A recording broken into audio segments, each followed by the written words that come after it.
20 rifles, all pointed at his chest. Riker Wade didn't move. Behind him, the den entrance whispered with the sound of newborn war beasts breathing in the dark. In front, Garrett Thorne, the man who'd taught him how to survive against impossible odds, smiled like someone who'd already won. "Last chance, kid," Garrett's voice carried across the 50 meters between them. "Step aside or become a corpse." Riker checked his sidearm. 12 rounds left, 20 armed contractors, ex-military, every one of them. The math was simple, clean, unforgiving. He was going to die here. His hand didn't shake. It never did. Marine training had burned that reflex out of him years ago. But his heart hammered against his ribs hard enough that he wondered if the Varric standing beside him could hear it. Probably. They heard everything. "No," Riker said. The word hung in the jungle air. Final, absolute. Garrett's smile faded. His finger moved to the trigger. Then Captain Carveth stepped forward. 7 feet of silver-scaled Varric hunter, scarred from 100 kills across 100 worlds. He moved to stand beside Riker. Shoulder to shoulder, human and alien, facing down an execution squad together. "You go through both of us," Carveth said. Thunder split the sky. Rain began to fall. And somewhere in the dark behind them, the Mother Beast roared. Ganymede Station hung in Jupiter's orbit like a steel flower blooming in the void. 300,000 souls lived there, worked there, died there. Most of them would never see Earth again. Riker Wade stood at viewport 7 Delta and watched the ships come and go. Haulers, passenger liners, military cruisers, and occasionally, rarely, something else. Hunting vessels. The Silent Talon sat in Dock 47. Even from 2 kilometers away, it looked predatory. Dark hull plating that seemed to drink the light. No smooth corporate curves, just angles and edges and scars from things that had tried to kill it and failed. Varric design, built for function, built for war, built for hunting the things that hunted everything else. His comm unit buzzed. Message from Jolene Cross. "Still sure about this?" He typed back without looking away from the ship. "I'm sure." 3 dots appeared, disappeared, appeared again. The Varric hate outsiders, especially humans. Especially you. I know. Riker, listen to me. I pulled the statistics. Outsider death rate on Varric crews is 87%, 87. And Carveth has never taken a non-Varric in 200 years. Why now? Riker looked at his reflection in the viewport glass. 25 years old, lean from shipboard rations, Houston Marine Corps tattoo barely visible under his sleeve.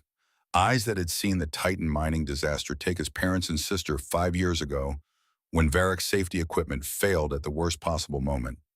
No hatred in those eyes, just acceptance. "Maybe he wants to see how I die," Riker typed. "That's not funny, wasn't meant to be." He pocketed the comm and turned away from the viewport. The contract waited in his quarters. 6 months, 340,000 credits. 1 mission briefing Talvex 9. Krillian War Beast, 43 confirmed kills in the last 60 days. The local government wanted it stopped. The galaxy wanted it dead. The Varric wanted the challenge. And somehow, impossibly, Captain Carveth had sent Riker Wade a message 3 days ago. "You are hired, Silent Talon." Dock 47, report at 0800 station time. No interview, no questions. Just 5 words that changed everything. 47 other crews had rejected him in the last 8 months. Humans were too fragile, too slow, too breakable. The galaxy had classifications for species. Humans fell into Category 7. Minimal threat, optimal for labor and administrative support. Not soldiers, not hunters. Definitely not crew on a Varric hunting vessel. Riker picked up his duffel bag. Everything he owned fit inside. 2 spare uniforms, basic tools, survival kit, and a photo of his family from before Titan, before the accident, before the galaxy taught him that some species mattered more than others. The walk to Dock 47 took 12 minutes. He didn't hurry, didn't delay, just moved with the calm, measured pace of someone who'd made peace with whatever came next. The airlock stood open, waiting. Riker stepped inside. The air changed immediately, colder, sharper. Metallic tang was something else underneath, something wild. The smell of predators who'd seen 1,000 worlds and survived them all. His boots echoed on the deck plating. Everything was wrong-sized. Doorways reached 9 feet high, corridors stretched wide enough for 3 men to walk side by side. Gravity felt heavier 1.3 standard, his inner ear told him. Not crushing, just constant. Like wearing a weighted vest that never came off. The Varric built everything to make smaller species feel small. It worked. Voices ahead. Deep. Resonant. Speaking in galactic common, but with the clicking undertones of the Varric language threaded through it. Riker rounded the corner and found them. 8 Varric hunters stood in the main cargo hold. The smallest topped 7 feet. The largest, easily 8.5, had scales the color of old blood and scars that told stories Riker couldn't read. They stopped talking when he entered. 8 pairs of eyes locked onto him. Yellow. Slit-pupiled. Designed for hunting in any light. Designed for tracking prey across impossible distances. Designed for species that didn't quit. Ever. This is the human. The red-scaled Varric stepped forward. His voice carried contempt the way stone carried weight. Natural, inevitable. This soft thing is supposed to help us hunt. Riker said nothing. He'd learned in the Marines that words meant little when you hadn't earned the right to speak them. Actions first, respect after. Maybe. Drakmor. Enough. The voice came from the back of the cargo hold. Deep and calm and absolutely certain. The other Varric parted, and Captain Carveth stepped through. Silver gray scales, old scars running from his jaw down past his collar. Eyes that had seen 2 centuries of hunts and learned something from everyone. He studied Riker the way a craftsman studies raw material. Assessing, measuring, judging potential. You are Riker Wade. Not a question. A statement. Yes, sir. You know what we do here. You hunt dangerous creatures. You track them across systems. You capture or kill them. And you think you can keep up. Drakmor barked a laugh. He has no claws. No natural armor. His bones break like twigs. What use is he? Riker met the red-scaled Varric's eyes. Didn't blink, didn't look away. I carry my weight. I do my job. That's all I can promise. Several Varric laughed. The sound echoed in the cargo hold like stones tumbling down a cliff face. Drakmor's mandibles clicked. Amusement or contempt? Maybe both. Put him in the lower quarters, Carveth said. We leave in 2 hours. Our target is a Krillian war beast on Talvex 9. It has killed 43 beings in the last 60 days. The local government wants it stopped. The crew dispersed, efficient, practiced. A team that had worked together long enough that they moved like parts of a single organism. A female Varric with lighter blue scales stepped forward. I am Sela, ship's medic. I will show you to your quarters. She led him down a corridor, then down a narrow ladder. The lower quarters were clearly meant for cargo storage, maybe spare parts, not crew. The room she showed him was 6 feet by 8, barely space for a bunk and a small locker. It is not much, Sela said quietly, but it is private. It's fine, thank you. She paused at the door, studying him with those yellow eyes that saw too much. Why did you take this job? You must know how they see humans. I know. Then why? Riker set his duffel on the bunk. Because someone has to prove them wrong. Might as well be me. Sela's mandibles twitched. Might have been approval.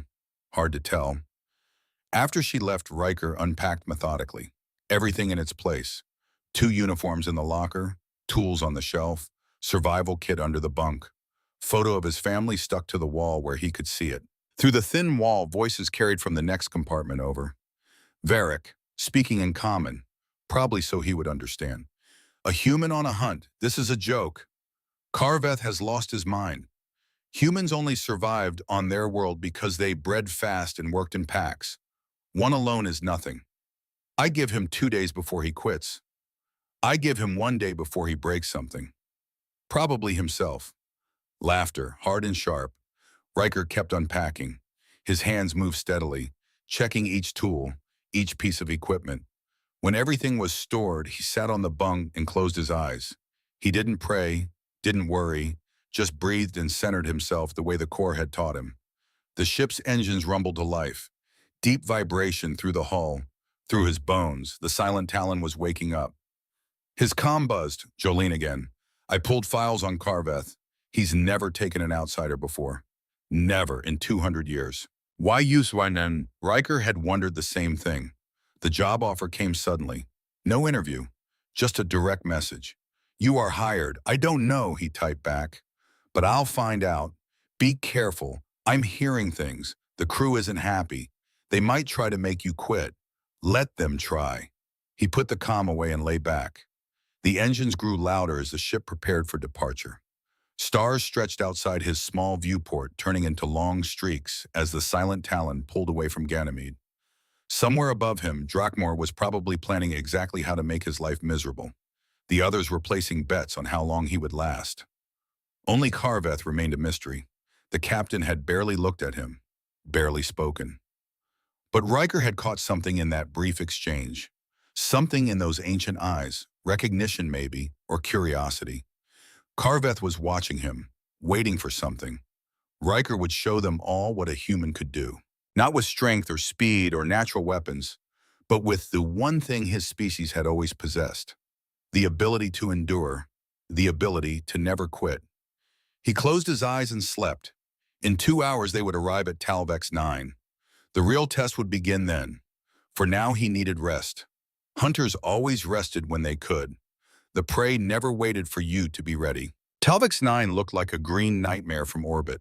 Thick clouds swirled across its surface. Storms the size of continents. Jungles so dense that sunlight barely reached the ground. Gravity at 1.4 standard. Temperature averaging 104 degrees Fahrenheit. Humidity near 100%. Hell, basically. With teeth.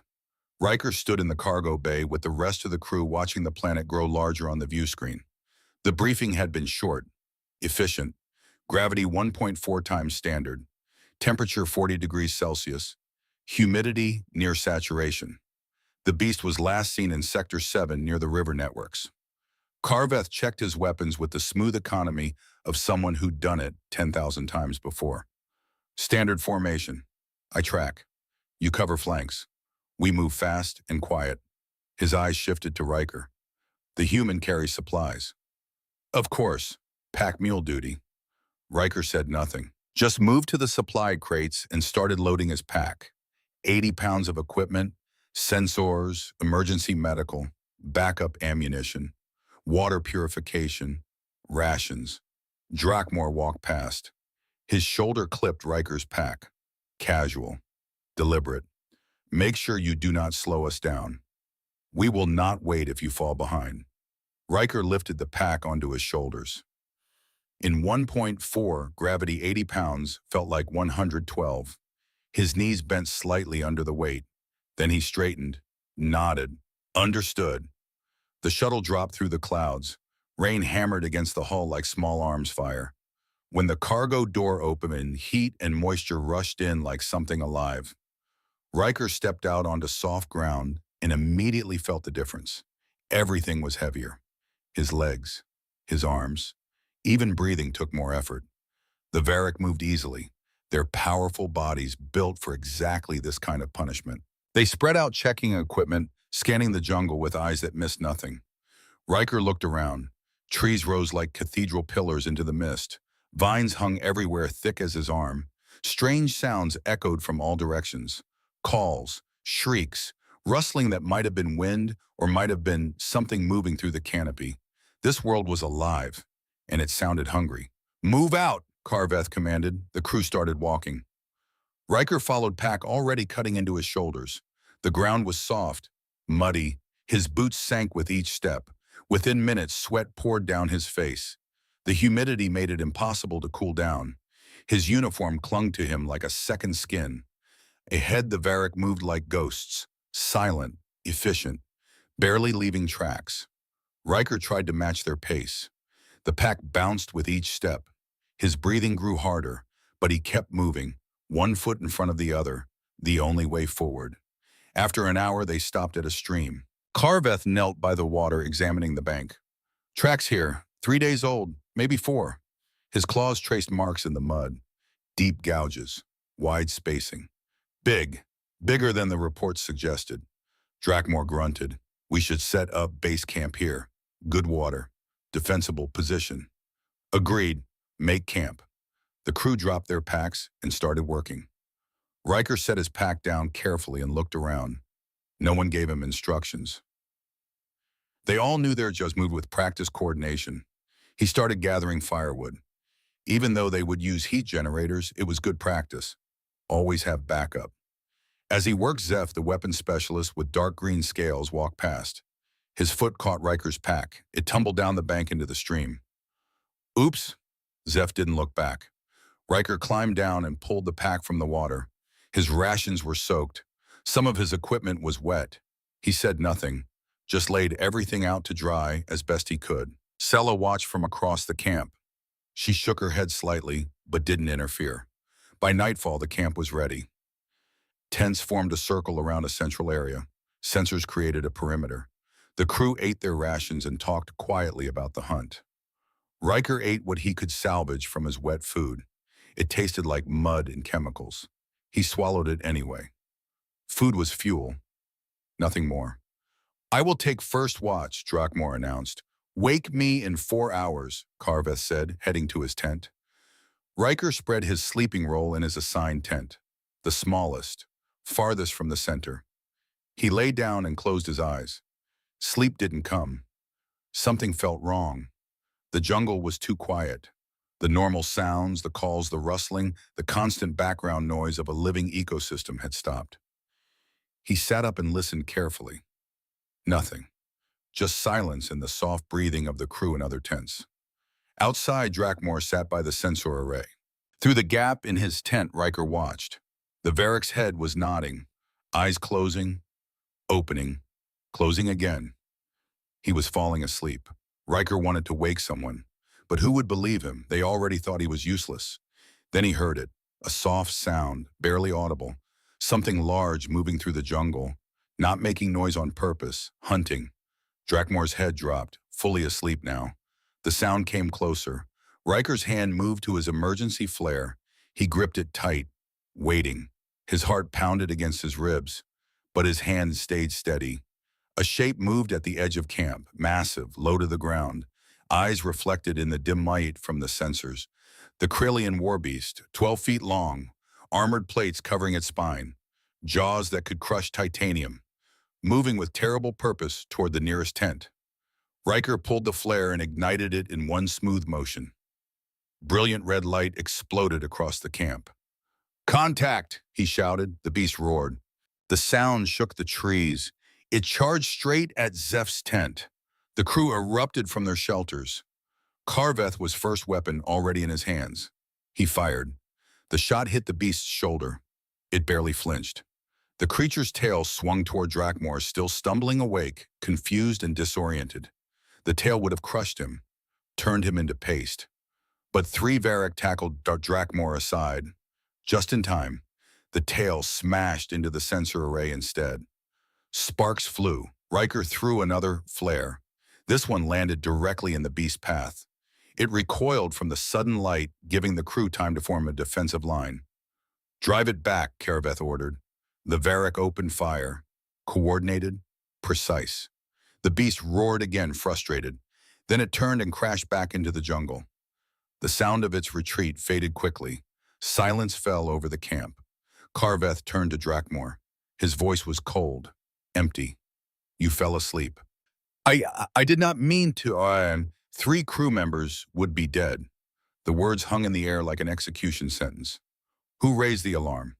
The crew looked around. Finally, Zeph pointed at Riker, still holding the empty flare launcher. Karveth's eyes met his. Something passed between them. Understanding, maybe, or evaluation. Drakmor stood up, brushing mud from his scales. "I was awake. I saw it coming. The human just got lucky with the flare." "Is that so?" Karveth's tone suggested he knew better, but he said nothing more. Just ordered double watches for the rest of the night and returned to his tent. The crew settled back down, muttering among themselves. No one thanked Riker. No one even looked at him. Except Sella. She caught his eye and nodded once. Small acknowledgement. Riker returned to his tent. His hands were shaking now, adrenaline finally catching up. He had seen the beast up close. Massive, fast, intelligent enough to test their defenses. And they were supposed to hunt it. He lay back down but kept his clothes on. Boots stayed laced. Flare launcher stayed in his hand. Outside, he heard Harveth's voice, quiet but clear, standing near his tent. "You do not sleep," Riker realized the captain was talking to him. "I sleep, just not when death is close." A long pause, then footsteps walking away. Riker stared at the tent ceiling. The hunt had only just begun. Already he had saved 3 lives. Lives that might not even realize they were saved. But Carveth knew. The captain had seen everything. That was enough. For now, that was enough. Riker finally closed his eyes as rain began to fall outside. The jungle whispered its secrets to the darkness. And somewhere out there, the beast waited. Learning, planning. The real hunt would start tomorrow. Ganymede Station looked the same as when Riker had left it. Same steel corridors, same recycled air, same thousands of souls moving through their lives. But everything felt different now. The silent Talon docked smoothly. The crew prepared to disembark. Riker packed his small duffel bag expecting to receive his payment and move on. His contract was technically unfulfilled. They'd forfeited the bounty when they let the beast live. Bureaucracy would have questions, investigations. He knew how these things worked. He walked down the corridor toward the exit, each step heavy, not from gravity this time, from something else. "Riker," Carveth's voice stopped him. "My quarters. Now." Not a request, a command. Jolene met him at docking bay 47. Her eyes were wide, excited, scared, all at once. "You're alive." She grabbed his arm. "I've been tracking news feeds. There were reports of firefight on Talbex 9. It's complicated. Mark your trending." She pulled out her tablet. Someone leaked footage from body cams. Garrett's crew. She turned the screen toward him. The video showed Riker, standing alone, 20 rifles pointed at him. The angle was from behind Garrett's line. You could see Riker's face, calm, resolved, ready to die for something that mattered. Then Carveth stepping forward. The entire Varric crew joining him. 40 million views, Jolene said. "In 6 hours. You're famous." "I don't want famous. I want to do my job." Too late for that. Riker's comm buzzed. Carveth's message appeared again. "My quarters. Now. I have to go." What does he want it? Probably to fire me personally. He left Jolene at the docking bay, walked back into the Silent Talon. The ship felt different, familiar now, like he'd earned the right to walk these corridors. Crew members stopped when they saw him, nodded, brief gestures of respect. Drakmor stood in one corridor. The red-scaled Varric watched Riker approach, then stepped aside, made a brief gesture. Claws to chest. Varric's sign of acknowledgement. Riker returned it, kept walking. Something had changed, something fundamental. He reached the captain's quarters. The door stood open, waiting. He stepped inside. The room was larger than expected, simple, functional. Maps covered the walls, showing hunting grounds across a dozen systems. Planets Riker had never heard of, species he couldn't name. But what caught his attention were the shelves. Trophies lined them, but not the kind he expected. No heads mounted on plaques, no pelts stretched across frames, no weapons taken from defeated prey. Small tokens instead. A carved stone, weathered, ancient. A woven bracelet, faded but carefully preserved. A dried flower, pressed between transparent sheets. A piece of metal, twisted, scarred. Dozens of them, each one different. Each one telling a story Riker couldn't read. Each represents a hunt where killing was not the answer. Carveth stood by the window, looking out at the stars. Where understanding was stronger than violence. Where mercy proved more powerful than the kill. He turned, those yellow eyes studying Riker. "I did not know Varric thought that way," Riker said. "Most do not, but I learned long ago that being the best hunter means knowing when not to hunt." Carveth moved to a small case, opened it. Inside were tools Riker didn't recognize. Sharp, precise, gleaming in the light. "Do you know what these are?" "No, sir." "They are for the marking, a ceremony among my people, when a hunter proves themselves. When they complete the troop hunt, they receive marks. Scars of honor. Riker's eyes widen. Sir, I'm not Varric. I can't. The true hunt is not about killing the most dangerous prey. Carveth lifted one of the tools. It is about hunting for what is right, not what is profitable. It is about standing for something greater than yourself. He moved forward. The tool gleamed. You completed the true hunt, Riker weighed. Better than most Varric I have known. I just did what felt right. Exactly. Carveth studied him, measuring, judging. This will hurt. The marks must be earned through pain. If you accept, you will be Tharkin, brother of the hunt, family to every Varric who sees these marks. Riker hesitated. Why me? Why did you really choose me for this crew? Carveth was quiet for a long moment. When he spoke, his voice carried weight. History, truth. 200 years ago, I hunted on a world called Terra. Earth, you call it. The story unfolded like a vid screen in Riker's mind. Carveth's words painting pictures. Memories from 2 centuries past. I was young then, arrogant. I wanted to prove I could track and kill Earth's apex predators. Yellowstone, 1887. Before humans had conquered their own world. Before they had reached the stars. Young Carveth, Gales not yet scarred, moving through ancient forests. Hunting. I hunted your grizzly bears. Massive creatures. Powerful. I killed one in less than an hour. Too easy. Images shifting. Mountain lion. Great white shark off the California coast. Each hunt ending quickly. Disappointingly. I failed to understand what I was hunting. The apex predator of Earth is not any of those creatures. The memory changed, Carveth watching from a distance, hidden, observing, humans, Native Americans, persistence hunting elk across the plains. 3 days, no stopping, just walking, steady, inevitable. The elk running, exhausting itself, collapsing, finally. Unable to continue, the humans approaching with respect, thanking the animal, taking only what they needed. Your species hunted mammoths with sharpened sticks and patience. You chased prey for days until it collapsed from exhaustion.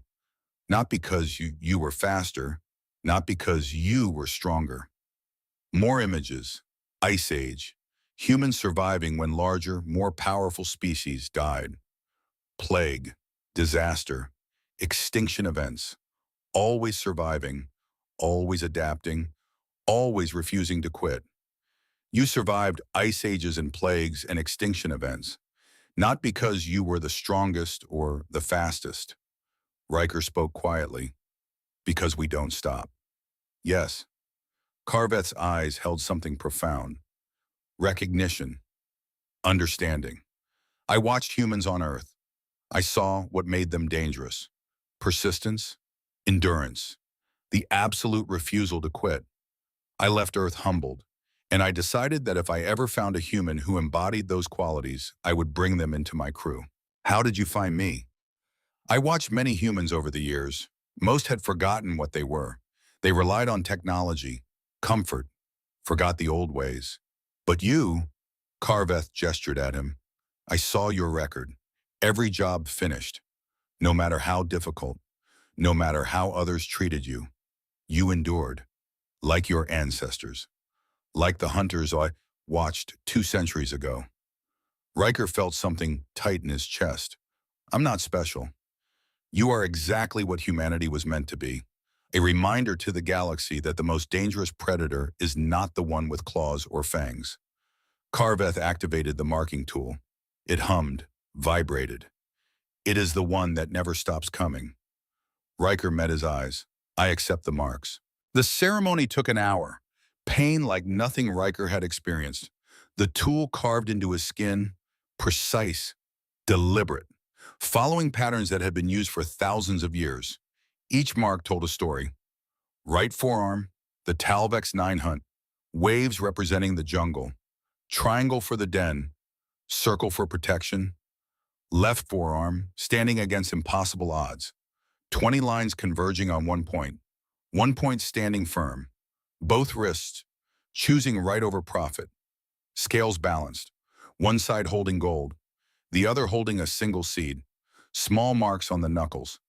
Brother of the pack, 7 dots in a circle, one slightly different. Human among Varric. The pain was intense, constant. And so Riker didn't flinch, didn't cry out, just breathed, centered himself, endured, like his ancestors before him. When it was done, Harveth handed him a mirror. The marks were intricate, beautiful in their own way, scars that told a story, his story, but also something larger, humanity's story. "You are Tharkin now," Carveth said, "my brother." A knock at the door. Drakmor entered. He stopped when he saw the marks. His eyes widened, his mandibles clicked. Not mockery this time. Recognition. Understanding. "Captain," he said slowly, "is this wise? It is necessary." Drakmor looked at Riker for a long moment. Something worked behind those yellow eyes. Internal struggle. Pride versus truth. Then he knelt. The gesture shocked Riker more than the marking ceremony. A Varric, kneeling to a human. "I was wrong about you." Drakmor's voice was rough, sincere. "I am sorry. I let prejudice blind me to your worth." "Stand up," Riker said, uncomfortable. "Please." Drakmor stood, but his expression remained serious. "The crew wishes to know if you will stay with us. We understand if you wish to leave, but we would be honored to have you remain, even though I'm human. Because you are human. You showed us something we had forgotten. That strength is not just in claws and scales. It is in spirit, in will." Drakmor paused, wrestling with something. "My brother died in a human colony riot on Titan 5 years ago. I blamed all humans, hated you for existing.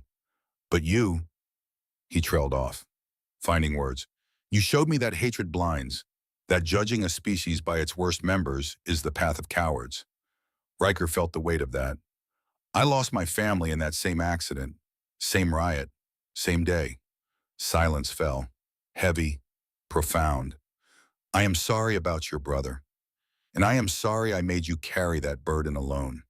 They stood, human and Varric, both wounded by the same tragedy, both choosing to heal rather than hate. Riker looked at Carveth. The captain nodded slightly. "I'll stay." Word spread through Ganymede Station like fire through dry grass. Human receives Varric hunting marks. Unprecedented. Impossible. True. Jolene found Riker in the station cantina that evening. She showed him her datapad, eyes bright with something between excitement and disbelief. 17 Varric hunting crews have sent requests to the Human Liaison Office. They want human crew members now. You've opened doors for our entire species. Riker stared at the numbers.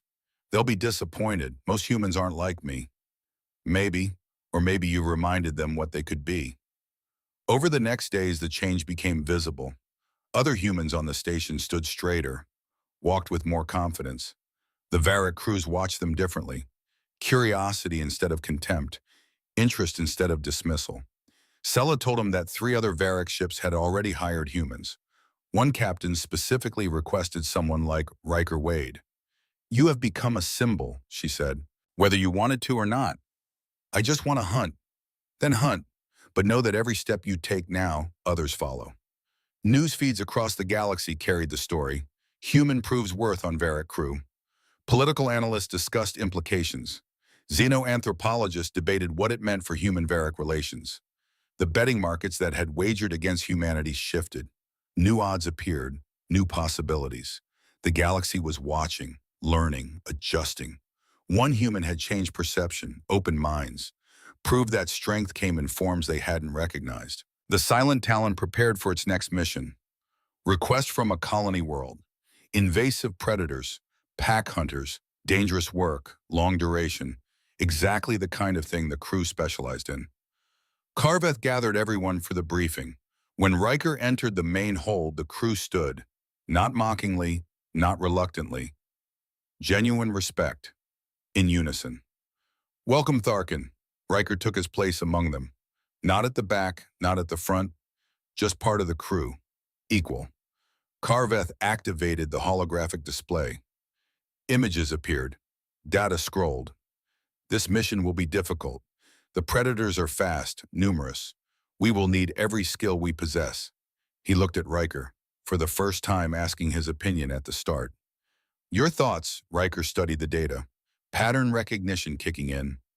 Marine training combined with everything he'd learned on Talvex 9. Pack hunters. They work together, coordinated. We should study their communication patterns. Find the alpha. Disrupt their hierarchy. Drakmore nodded. Sound strategy, I agree. The briefing continued, everyone contributing, planning, preparing, working as a true team. No hierarchy based on species, just hunters, planning a hunt. When the meeting ended, Riker walked to the observation deck. Needed air, space, time to process everything that had happened. Ganymede Station hung outside the viewport. Ships coming and going, thousands of beings pursuing their lives. Their dreams. Carveth joined him, standing in comfortable silence. Two hunters watching the galaxy turn. Do you know why persistence hunting works? The captain asked finally. We outlast the prey, keep coming until they can't run anymore. More than that, Carveth's voice carried the weight of centuries. The prey runs because it is afraid, wastes energy in fear. The hunter walks calmly, confidently. No fear, no wasted effort, just certainty. He looked at Riker. You have that certainty, that calm, that absolute knowledge that you will continue no matter what. It's all I know how to do. It is enough. It is everything. They stood together, watching stars, two hunters from different worlds, different species, brothers now, bound by something deeper than blood. The galaxy sees humans as prey sometimes, Riker said. Small, weak, breakable. They forget that prey can become predators, that the hunted can become hunters. What do you see when you look at humans now? Carveth's mandibles clicked. Might have been a smile. Inevitable. The word hung between them. Heavy, true. I see the future, the species that walked across continents, that crossed oceans in wooden boats, that reached for the stars with primitive rockets. You will not stop. Cannot stop. It is not in your nature. And that doesn't scare you.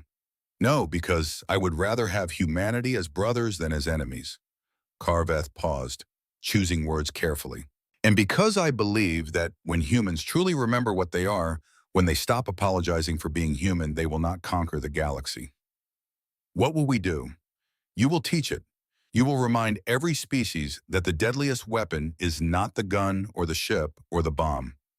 It is the will to continue, the refusal to quit, the certainty that no matter how many times you fall, you will stand again.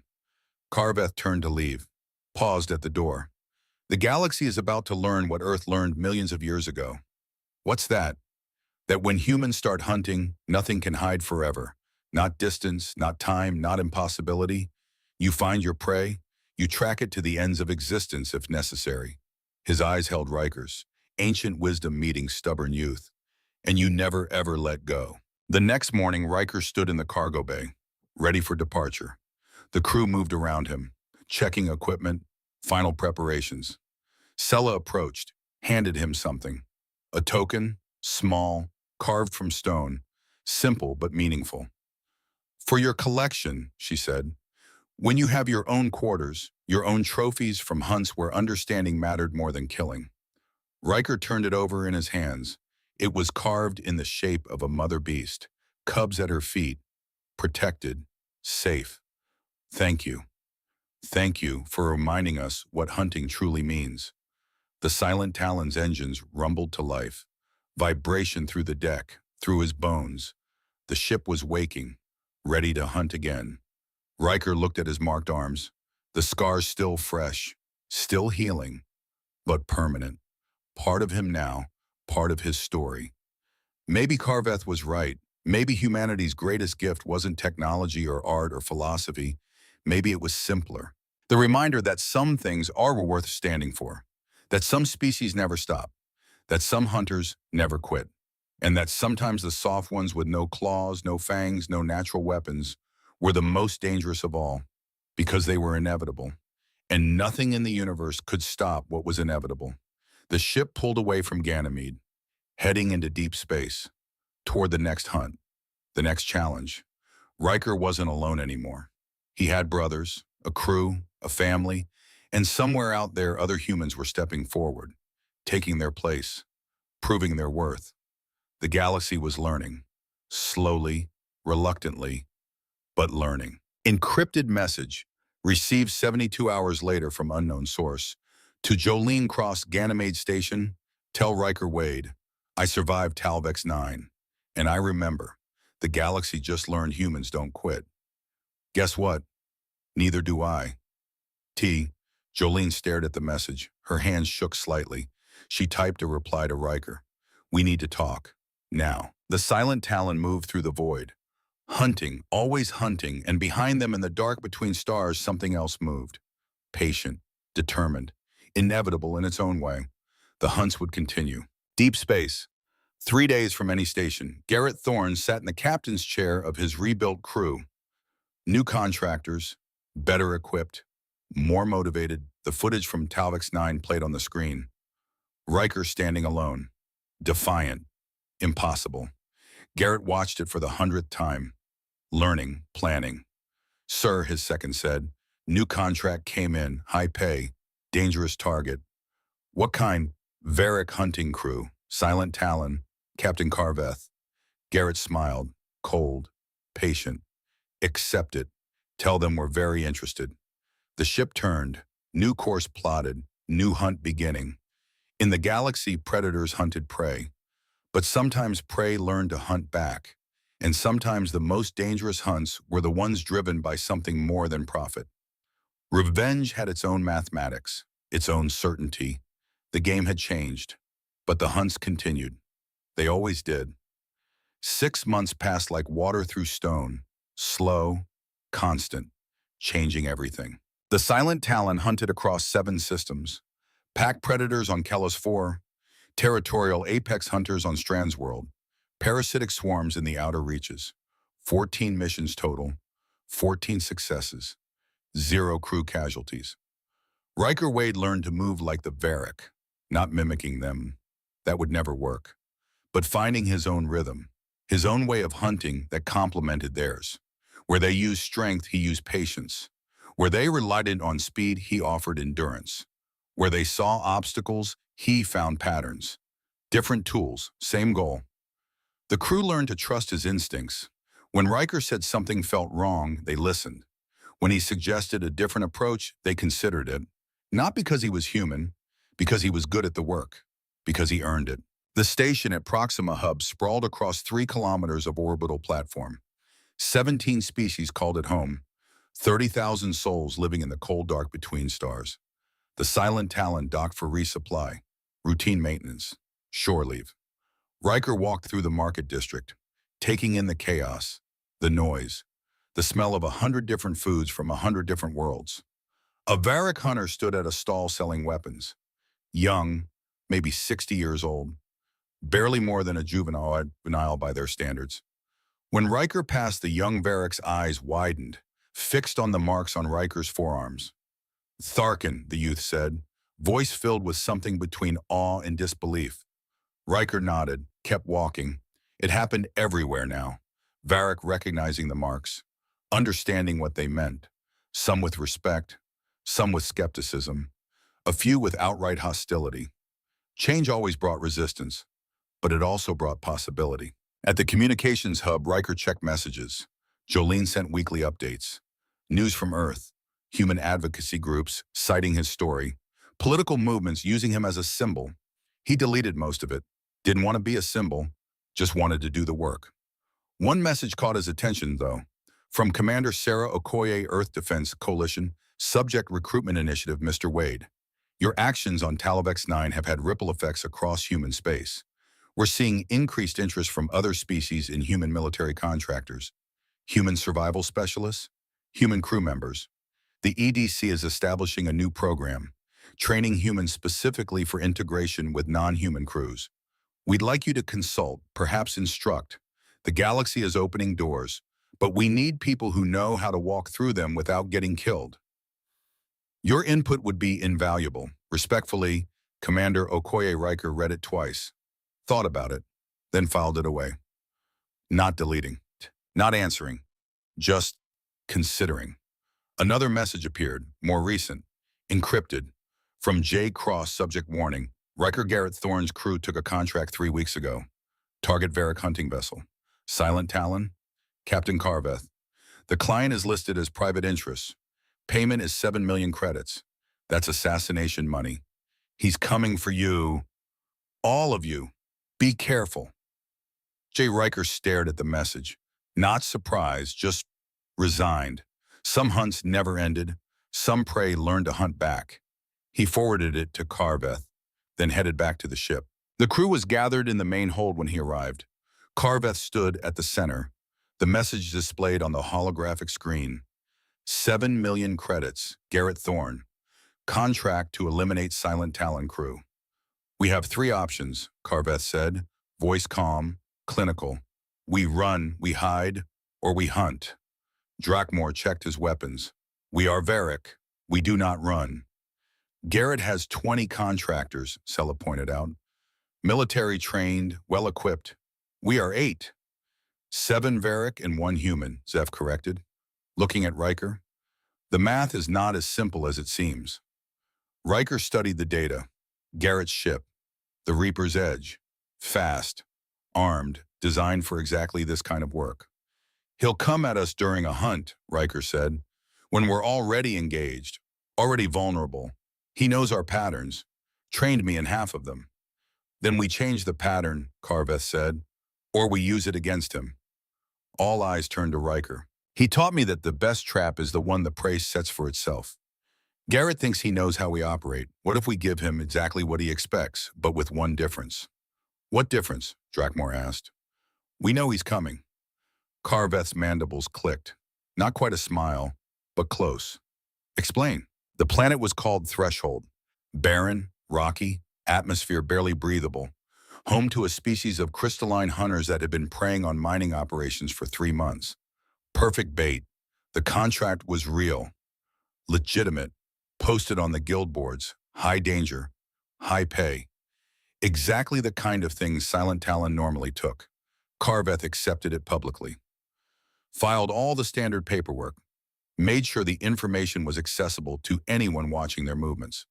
Which Garrett absolutely was. They landed 3 days later. Standard deployment. Standard formation. But nothing else was standard. He will wait until we engage the crystalline hunters, Carveth said during the briefing. Maximum vulnerability. Then strike. So we do not fully engage, Drakmor said. We fake it. Partially, Riker studied the terrain maps. We engage enough to look legitimate, but we keep reserves, hidden positions, when Garrett shows we're ready. Sella checked her medical supplies. This is a gamble. If we are wrong about his timing, we are not wrong, and Riker's voice carried certainty. I know how he thinks. Taught by him for 2 years. He'll want us desperate, distracted. He'll want the glory of taking down a legendary Varric crew. Pride, Carveth said, the weakness of hunters who forget they can also be prey. They moved out at dawn. Riker carried his standard gear. Moved in his usual position. Everything appeared normal. But his comm unit had a direct encrypted line to 3 hidden positions. Varric hunters buried in the rocks. Waiting. Patient. The crystalline hunters appeared at midday. 6 of them, 8 feet tall, bodies made of living silicon. Beautiful. Deadly. They moved like light through prisms. Fast. Unpredictable. The crew engaged. Weapons fire lit up the barren landscape. Riker took cover. Returned fire, playing his part. But watching. Always watching. The battle lasted 20 minutes. Loud. Chaotic. Exactly what it needed to be. Then engines overhead. The Reaper's Edge descended. Fast. Aggressive. Landing 200 meters away. Garrett's crew emerged. 20 contractors. Weapons ready. Right on schedule. Now, Riker shouted into the comm. The 3 hidden Varric positions activated. Crossfire, perfectly coordinated. Garrett's crew found themselves in a kill box. Confusion erupted. Contractors diving for cover. Trying to understand how they'd walked into an ambush when they were supposed to be the ambushers. Garrett's voice carried across the open ground. Fall back, it's a trap. Too late. Carveth's crew moved like a single organism. Precision, efficiency, no wasted movement. They'd been hunting together for decades. Garrett's mercenaries had been together for months. The difference showed. 5 contractors down in the first 30 seconds. Non-lethal shots when possible. Disabling, stopping. Garrett himself moved toward cover. Smart, experienced. But Riker was already moving to intercept. They met behind a rocky outcrop. Former student and teacher. Both armed, both ready. "You set me up," Garrett said, not angry, almost impressed. "You taught me well. Not well enough to beat me." "We'll see." They moved simultaneously. Combat the way Garrett had taught it. Fast, brutal, efficient. But Riker had learned more than Garrett's lessons. He'd learned from the Varric. Patience, endurance, the long game. Garrett was faster, stronger, more experienced. But Riker didn't need to win, just to survive, to outlast. The fight stretched. 30 seconds, a minute, 2 minutes. Garrett's breathing grew heavier, frustration creeping in. Why wouldn't this kid just go down? Riker stayed calm, centered, waiting for the opening. It came at 2 minutes 40 seconds. Garrett overcommitted on a strike, left his right side exposed for a fraction of a second. Riker's weapon stock caught him in the ribs. Hard. Garrett went down. Riker's sidearm came up, aimed at Garrett's head. They froze, both breathing hard. "Do it," Garrett said. "Finish it." Riker thought about it, about everything Garrett had done. The attack on Talvex 9, the threat to the Mother Beast, this ambush. About what the old Riker would have done. The angry one, the one who wanted revenge for a galaxy that treated humans as less. About what the Tharkans should do. The hunter who understood that killing wasn't always the answer. He lowered the weapon. "No, but why not? Because I'm not you." Riker stepped back, kept the weapon ready but not aimed. "Your crew is defeated. Your ship is surrounded. You have 2 choices. Leave now and never come back, or stay and face Varric justice." Garrett stared at him, disbelief in his eyes. "You're letting me go. I'm giving you the choice I wish someone had given you 10 years ago, before you became this." Garrett stood slowly, keeping his hands visible. "This isn't mercy, you know that. No, it's a lesson, the one you forgot to teach me. That being strong enough to kill doesn't mean you have to." Garrett backed toward his ship, his surviving crew already retreating. Beaten, scattered. "We're not done, Riker." "Yeah, we are. You just don't know it yet." The Reaper's edge lifted off. Damaged, limping, but functional. Carveth approached, watched the ship disappear into the atmosphere. "You let him go."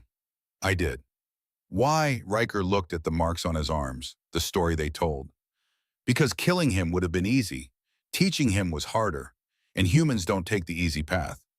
You cannot teach someone who refuses to learn." "Maybe, but I had to treat."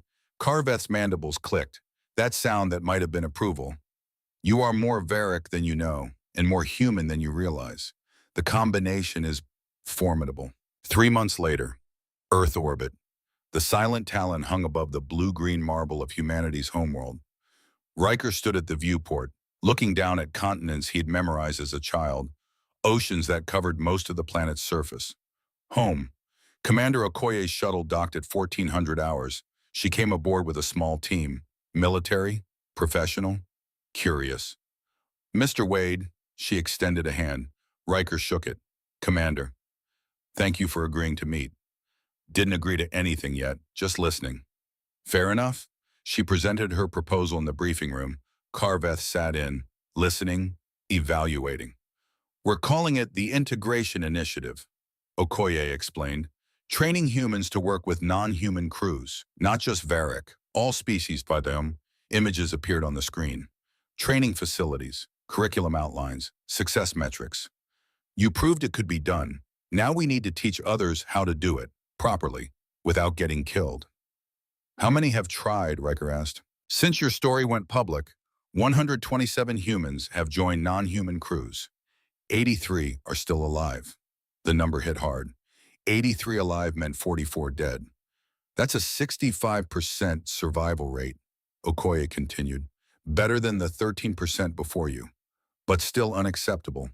We think proper training could push it to 90% or higher." Riker looked at Carveth. The captain's expression was unreadable. What would you need from me? 6 months, maybe a year, developing curriculum, training instructors, sharing everything you learn. And after that, you go back to hunting, to your crew. We're not trying to take you away permanently, just borrow your expertise. Riker thought about the 44 dead humans, people who'd seen his story and thought they could do the same. People who'd been trying. I need to discuss it with my crew. Of course. After Okoye left, Carveth spoke. This is important work. The hunt is important work. The hunt will always be there. This opportunity will not. Riker looked at him, really looked, seeing the 2-century-old hunter who'd taken a chance on one human, who'd seen potential where others saw weakness. What would you do if you were me? I am not you. That is why this question matters. You must choose based on what you believe, what you value. I value the crew, the hunt, what we've built. And you value those 44 dead humans who followed your example without your knowledge. The words hit like a physical blow. They died trying to prove what you proved, Carveth continued, trying to open the doors you opened, without guidance, without preparation. Their blood is not on your hands, but their deaths could inform your choice. Riker stood, walked to the viewport, Earth turning slowly below. If I do this, 6 months minimum, maybe a year, the crew will adapt, will hunt, will be here when you return. Well, you're okay with the Deadliest. I watched humans for 200 years before I found you. I can wait 1 year. Besides, Carveth joined him at the viewport. This is not just your story anymore. It is humanity's story. And stories need tellers, teachers, guides. I'm not a teacher. Neither was I, until I took you aboard. Now I have taught you, and you will teach others. This is how knowledge spreads, how species grow. Riker made his decision. The ceremony was held on Earth. Houston, the city where Riker was born, 200 humans gathered, candidates for the Integration Initiative. Young, hopeful, terrified. Riker stood before them, marks visible on his forearms, proof of what was possible. I'm not going to lie to you, he said. This is dangerous. Some of you will die. Not because you're weak, not because you're human, but because space is hard. Hunting is harder. And working with species that evolved to be apex predators is hardest of all. He paused. Let that sink in. But it's also possible. I'm proof, so are the 83 others who are still out there. Still working, still proving we belong. How do we survive? Someone called out. Young woman, maybe 20, fire in her eyes. By remembering what humans do best. We don't outrun, we don't outfight, we outlast, we adapt, we endure, and we never ever quit. He showed them the marks. These scars tell a story, not about being the strongest, about standing for something when standing meant death, about choosing right over easy, about proving that soft skin doesn't mean soft spirit. The training began the next day. Survival skills, cultural education, combat fundamentals, but most importantly, mindset. How to endure disrespect without losing self-respect.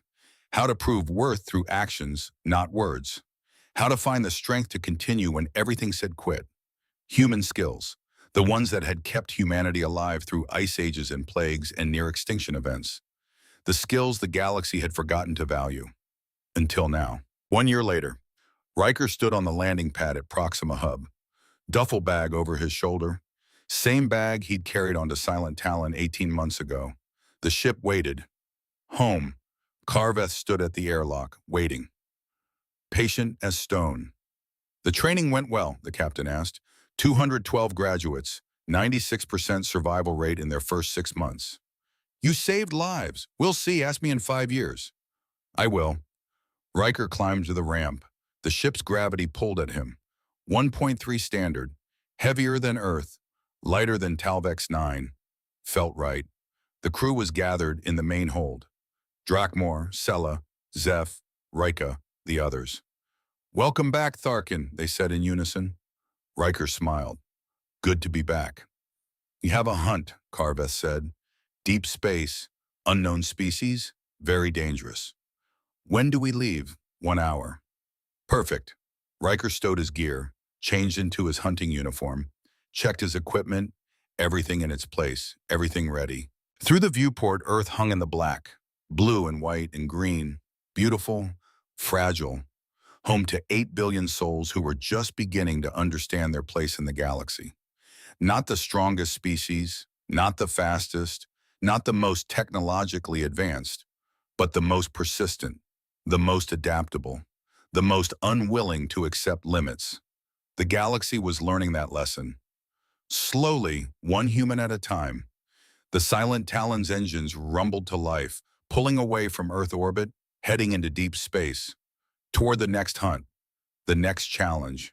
Riker took his position with the crew, not at the back, not at the front, among them, equal brother. The marks on his arms caught the light, scars that told a story, his story, humanity's story, the story of the species that learned to hunt the hunters, that learned strength came in forms beyond muscle and claw, that learned the most dangerous predator wasn't the one that struck fastest. It was the one that never stopped coming. Outside, the stars stretched into infinity, endless hunting grounds, endless possibilities. And somewhere in that vastness, other humans were stepping forward, taking their place, proving their worth, one hunt at a time, one day at a time, one impossible victory at a time. The galaxy would learn, was already learning, that when humans set their minds to something, when they committed fully, nothing could stop them. Not prejudice, not physics, not impossibility itself, because humans were inevitable, and the inevitable always won, in the end.